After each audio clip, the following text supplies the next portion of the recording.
You keep trying new things, but the same moments keep happening. I'm Em, a dog mom, former vet tech, dog trainer, and canine nutritionist who works with overwhelmed dog parents who love their dogs deeply but feel stuck, burned out, or unsure what their dog actually needs. And today we're talking about the patterns, the quiet, repeat moments that your dog keeps offering you, and how missing them can create confusion, guilt, and the feeling that nothing is working. In this conversation, you'll discover 3 things that can support you when it feels like you're trying everything, but still not getting clarity. Like why the same moments tend to repeat until we slow down enough to notice them, how frustration grows from missed communication, not lack of effort, and what can change when you start tracking patterns instead of chasing solutions. A lot of dog parents tell me the same thing. I feel like I've tried everything. I keep changing things, but nothing sticks. I don't know what I'm missing. And most of the time,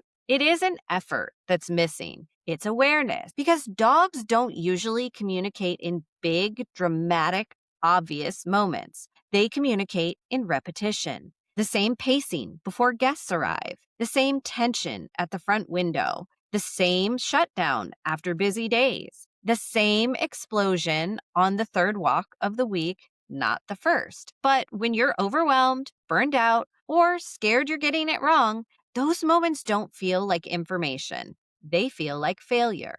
You start trying to solve the behavior instead of understanding the pattern. So you switch tools, you switch routines, you try new enrichment, you adjust feeding, you look for the right answer. And when nothing changes, the self-doubt gets louder. Maybe I'm not consistent enough.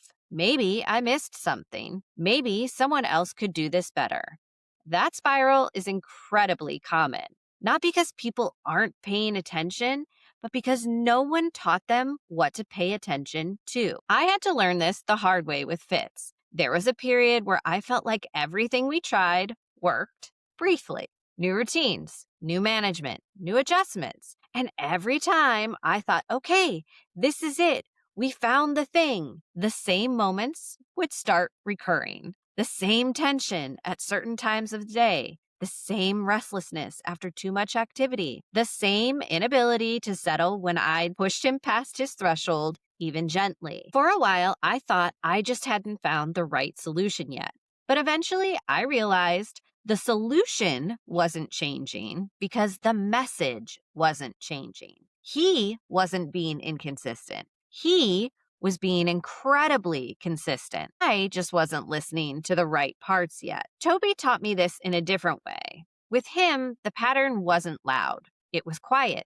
He would leave rooms when energy got too high. He'd choose distance instead of engagement. He'd opt out long before I ever labeled something as a problem. For a long time, I misunderstood that as independence or stubbornness or aloofness. But it wasn't any of those things. It was communication. Nothing needed fixing in that moment, just listening. That was the shift. Not asking, how do I stop this behavior? But asking, what keeps showing up here and why? Because underneath so much confusion is a simple ask. Please stop reacting to each moment like it's random. Please start noticing that I've been telling you the same thing all along.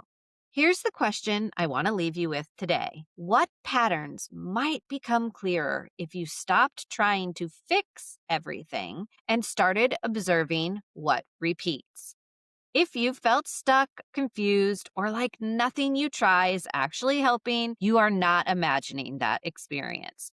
A lot of dog parents aren't struggling because they aren't doing enough. They're struggling because they've been trying to solve behaviors without ever being shown how to interpret patterns. That is where the guilt creeps in. That is where the shame builds. That is where the conflict between loving your dog and feeling exhausted starts to grow. And I hope what you heard today is that clarity doesn't usually come from doing more. It often comes from slowing down enough to notice what's already happening. Your dog isn't being random. They're being incredibly consistent. We just have to learn how to see it. So be kind, spread joy, And remember, the answers are often already there, hidden in the moments that keep repeating. Thanks for listening to The Dog Who Asked for More. If you've ever felt unsure about what your dog is communicating, you are not alone. Most of us were never taught how to read dog language clearly. I made a short, free quiz called How Well Do You Actually Understand Dog Body Language to help you spot the signals you might be missing and better understand your dog's behavior. You can find the link in the episode description. New episodes drop every Monday, Wednesday, and Friday. I'll see you next time.